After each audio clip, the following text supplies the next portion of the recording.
Assalamualaikum warahmatullahi wabarakatuh. Perkenalkan, nama saya Denny Auresiano dari Universitas Diponegoro, Fakultas Teknik Jurusan Teknik Elektro Angkatan 2019. Nama saya Naufal Wijaya dari Universitas Diponegoro, Fakultas Teknik Jurusan Teknik Elektro. Saya Diana Alfia Tazmaha dari jurusan Agroekoteknologi, Fakultas Peternakan dan Pertanian Angkatan 2019 dari Universitas Diponegoro. Indonesia merupakan negara agraris. Mayoritas masyarakatnya berprofesi sebagai petani. Padi dengan hasil beras merupakan salah satu komoditas pertanian paling penting. Dan juga petani pasti memiliki masalah. Apa itu masalahnya? Petani harus menjaga padi itu dalam waktu lama. Dari apa? Dari hama. Hamanya itu adalah burung yang menyebabkan hasil panen tidak maksimal. Lalu apa solusinya? Kami menyediakan solusi yaitu GoBirds. GoBirds menyediakan suatu alat yang otomatis mengeluarkan suara untuk mengusir burung hama tersebut. Ide bisnis yang kami tawarkan yaitu berupa GoBirds. GoBirds merupakan suatu alat yang berbasis Internet of Things yang dapat mengusir hama burung dan dikontrol melalui smartphone.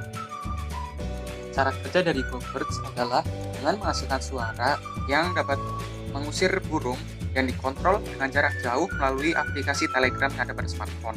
Kemudian, sistem pada GoBirds sendiri terdiri dari 3 sistem dasar. Yang pertama adalah sistem kontrol, yang kedua adalah sistem penghasil suara, yang ketiga adalah sistem dari sumber listrik. Sistem kontrol pada GoBirds memanfaatkan sebuah alat elektronika yaitu node MCU ESP8266 yang digunakan untuk menangkap perintah yang kita kirim melalui aplikasi Telegram sehingga dapat mengaktifkan dan mematikan alat GoBirds. Kemudian yang kedua adalah sistem penghasil suara. Sistem penghasil suara sendiri kita memanfaatkan dinamo dan sebuah kaleng di mana pada dinamo tersebut kita ikatkan sebuah besi kecil sehingga putarannya akan menghantam permukaan kaleng dan menghasilkan suara. Untuk sumber listrik, kami memanfaatkan panel surya dan modul charger TP4056 yang digunakan untuk melakukan pengisian pada baterai. Nah, modul charger TP4056 juga berfungsi sebagai pemutus pengisian apabila baterai sudah penuh dalam pengisiannya. Keunggulan dan keunikan alat. GoBirds memiliki beberapa keunggulan dan keunikan. Yang pertama seperti sistem IoT, yaitu kontrol kendali jarak jauh dan bekerja secara otomatis.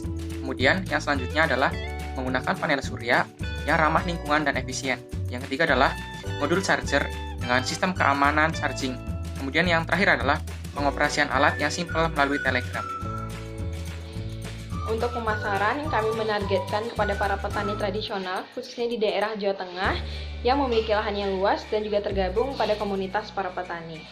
Menimbang kondisi pandemi pada saat ini, maka kami memaksimalkan pemasaran secara online dengan memanfaatkan sosial media.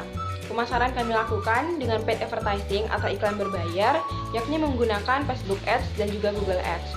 Sedangkan sosialisasi online kami lakukan dengan bekerja sama bersama para komunitas, petani, ataupun kepala desa di beberapa daerah di Jawa Tengah.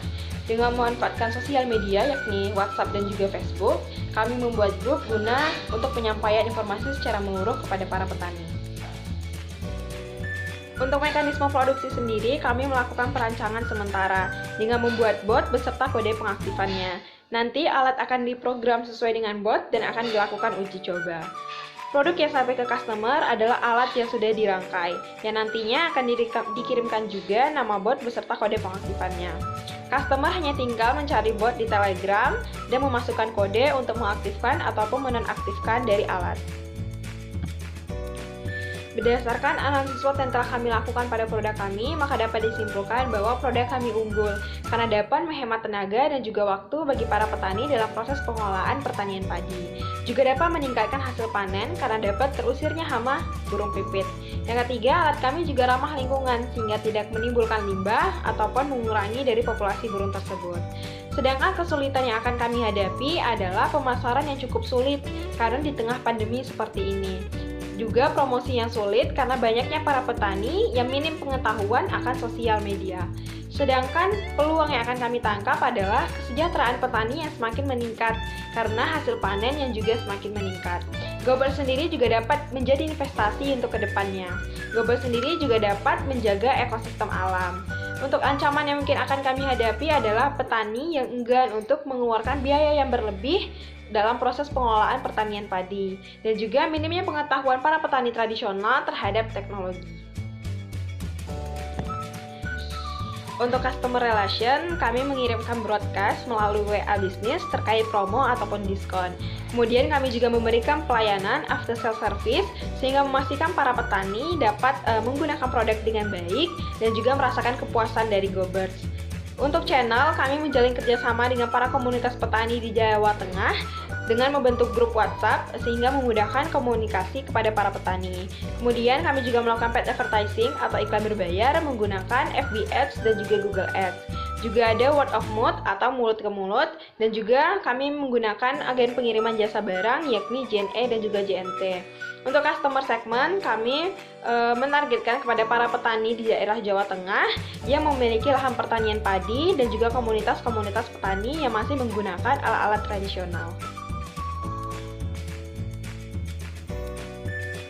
Lalu untuk KI Partners ada toko elektronik, supplier kaleng, vendor percetakan logo dan label, agen kurir pengiriman barang JNE dan JNT. Lalu untuk KI Activities, yang pertama ada pemasangan alat dari bahan baku hingga alat jadi dan dapat digunakan. Yang kedua, penjualan secara online dengan menjual ke komunitas petani di Jawa Tengah. Dan yang ketiga yaitu KI Resources, yaitu yang pertama brand produk Gobert, yang kedua SDM dengan background pendidikan di bidang elektronik, pertanian, dan teknologi, keahlian dalam desain dan analisis ekonomi yang tinggi. Lalu selanjutnya ada cost struktur. Yang pertama yaitu dari biaya variabel itu ada biaya bahan baku dan perlengkapan produksi, biaya pemasaran, dan biaya pengemasan. Terus untuk biaya tetap itu ada biaya tenaga kerja, biaya overhead pabrikasi, dan biaya peralatan produksi. Selanjutnya untuk revenue streams itu di sini ada penjualan alat pengusir burung yaitu Gobert.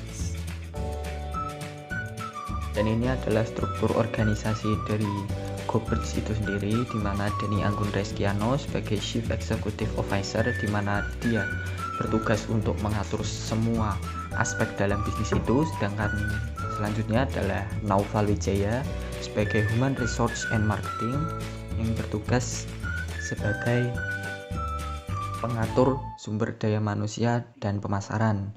Dan yang ketiga adalah Diana Lutfia Tajmaha sebagai Quality Control and Financial yang mengatur bagian kontrol kualitas produk dan juga keuangan dalam perusahaan ini.